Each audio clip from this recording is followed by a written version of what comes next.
Students, हम करने वाले हैं ये क्वेश्चन जो आपके सामने स्क्रीन पर नजर आ रहा है। ये क्वेश्चन अगर मैं बुक का रेफरेंस दूं तो क्लास 9 मैथ्स की बुक है। ठीक है स्टूडेंट्स, हमने 3 और 4 एक्सरसाइज 3.2 करके एक और जो है वीडियो रिकॉर्ड कर लिए है, वो ओल्ड बुक से है, तो मैं वो भी अपलोड कर दूंगी। वैसे ये मैंने न्यू बुक का रेफरेंस लिया है। ठीक है, अच्छा चलो आप ये देखें, लिखा हुआ है कि find the value of A square plus B square plus C square when A plus B plus C is equal to 9 और वही A B plus B C plus C is equal to 13। हमें क्या करना है, data अगर मैं बनाऊं तो A square plus B square plus C square निकालना है। क्लियर है आपको? अब थोड़ा क्लियर होगा। और आपके पास जो गिवन है वो ये है कि ए बी प्लस सी जो है वो 9 के बराबर है और A B plus B C plus C A जो है वो 13 के बराबर है। ठीक है, अगर आप लास्ट क्वेश्चन में भी नोट करें तो हमने लगाए थे फॉर्मूलाज। ठीक है, अच्छा उसमें थे ए प्लस बी, मतलब 2 वेरिएबल्स थे, यहाँ पर 3 है। अच्छा ए प्लस बी प्लस सी का होल स्क्वायर का एक ही फॉर्मूला होता है, क्योंकि कंफ्यूजन वाली बात ही नहीं है। आपने लिखना है ए स्क्वायर, मतलब ए प्लस बी प्लस सी का होल स्क्वायर का फॉर्मूला लेना है, जो कि है A square plus B square plus C square plus 2ab plus 2bc plus 2ca। Okay, अच्छा अब आपने वैल्यूज पुट करनी है, लेकिन वैल्यूज पुट करने से पहले आप देखें आपके पास 2ab 2bc और 2ca की वैल्यू नहीं दी हुई, आपके पास ab bc ca की वैल्यू दी हुई है, तो इसका मतलब आपको ये 2 कॉमन लेना होगा।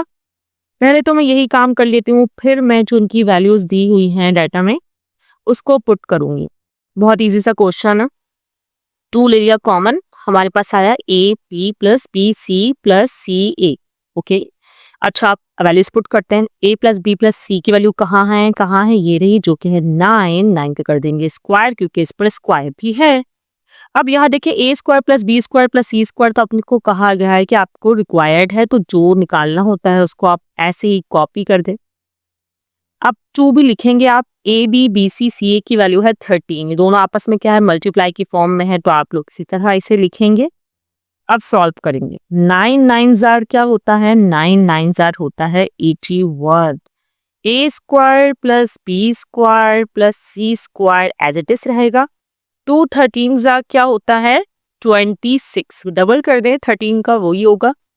आप क्या करें स्टूडेंट्स, यहाँ पर हमें ये इसकी वैल्यू मालूम करनी है, तो इसके साथ ये नंबर नहीं होना चाहिए, इस नंबर को आप इस तरफ शिफ्ट कर देंगे इज इक्वल टू के। ये तो बात आप लोग को पता ही है।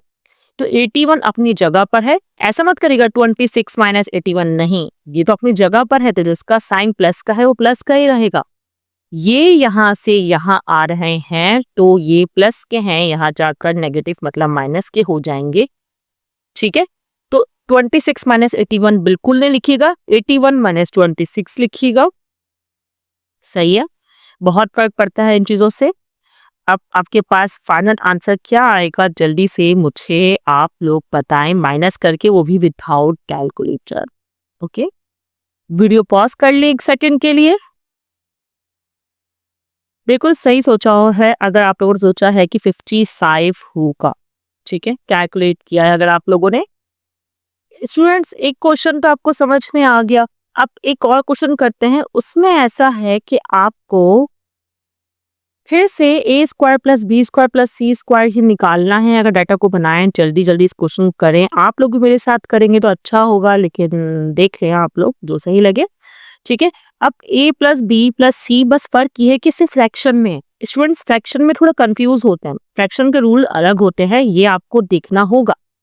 ठीक है, तो ये चीज चेंज है, आपको देख लें। और ये आप क्या है, A B plus B C plus C आपको दिया हुआ है -2/9। अभी मैं पहले लास्ट टाइम फॉर्मूला ड्राइव करना तो आपको बता चुकी हूँ, तो मैं अब फॉर्मूला ड्राइव तो नहीं कर रही, मतलब कि डायरेक्टली मैं कॉमन निकाल कर लिखूंगी कुछ इस तरह से। a plus B plus C का whole square is equal to A square plus B square plus C square plus 2 और A B plus B C plus C A.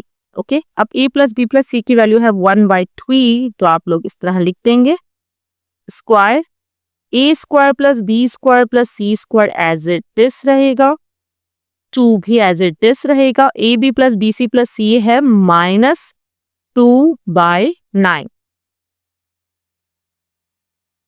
My dear students, अब आप लोग देखिए कि इसके नीचे कुछ नहीं है तो 1 है। आप ये क्या हो रहा है, आपस में मल्टीप्लाई हो रहे हैं। पहले तो आप लोग A square plus B square plus C square को एज इट इज लिख लें। फिर क्या करेंगे, आप लोग नॉमिनेटर को नॉमिनेटर से मल्टीप्लाई करें, like 2 to 4 plus minus minus है, खामखा मैंने प्लस लगा दिया। यहाँ पर आएगा -2 टू 4, 1 9 9, ठीक है। और यहाँ पर आएगा 1 1 1 और 3 3 9। 1/9 अब आपने यहीं पर रहने देना है, ठीक है। ये जो माइनस का 4/9 है ये इज इक्वल टू क्रॉस करेगा और हो जाएगा पॉजिटिव का 4/9। A square plus B square plus C square की वैल्यू आपको मालूम करनी है। अब देखिए स्टूडेंट्स, जब फ्रैक्शन में होता है ना तो आप इसको डायरेक्टली ऐड नहीं कर सकते, आपको एलसीएम करना होता है। फिलहाल आपको मैं बताना चाहूंगी कि जब नीचे आपका डिनोमिनेटर बिल्कुल सेम होता है तो इसके लिए आपको करना ये होता है कि डिनोमिनेटर को एक ही बार लिख देना होता है, ठीक है। और जो ऊपर वाली वैल्यूज है वो भी एज इट इज आ जाती हैं 1 + 4 करके। बाकी एलसीएम के डिफरेंट मेथड्स के लिए मैं वीडियो वैसे ही बना चुकी हूँ, लेकिन मैं दोबारा अपलोड कर दूंगी एक और वीडियो बनाकर, ठीक है। फिलहाल आप इसका याद रखने का अगर डिनोमिनेटर सेम हो तो आप सिंपली इस तरह इसको सॉल्व कर सकते हैं। अगर अलग अलग हो, बिल्कुल जो डिनोमिनेटर हो दोनों एक दूसरे के टेबल में नहीं आ रहे हो तो क्रॉस मल्टीप्लाई करना होता है, ठीक है। और अगर दोनों दूसरे के टेबल में आ रहे हो तो उसका अलग तरीका होता है। वीडियो लंबी हो जाएगी, मैं बता दूंगी आपको, ठीक है। अभी फिलहाल तो A square plus B square plus C square ये हो गया, और शायद आपको पता भी हो, ऐसी बात नहीं है। A square plus B square plus C square की जो वैल्यू है 1 + 4 5/9, और ये हो गया आंसर कंप्लीट। अब स्टूडेंट्स ऐसा है कि और भी बिल्कुल यही फॉर्मूला अप्लाई हो रहा है और क्वेश्चंस हैं, जैसे कि किस तरह के क्वेश्चंस हैं कि आपको a + b + c की वैल्यू मालूम करनी है, और एक क्वेश्चन में a b + b c + c की वैल्यू मालूम करनी है। आप लोग सोच रहे होंगे बस ये 2 क्वेश्चन सीख लिए ओके है, वो भी आप एक बार जरूर देखिएगा, मैं नेक्स्ट वीडियो में अपलोड करूंगी, या यूं कह सकते हैं कि नेक्स्ट वीडियो में समझाऊंगी। जिन दोस्तों को इस वीडियो की ज़रूरत हो या आपको लगता है कि ये वीडियो किसी के काम आ सकती है तो ज़रूर शेयर कीजिएगा। दुआओं में याद रखिएगा।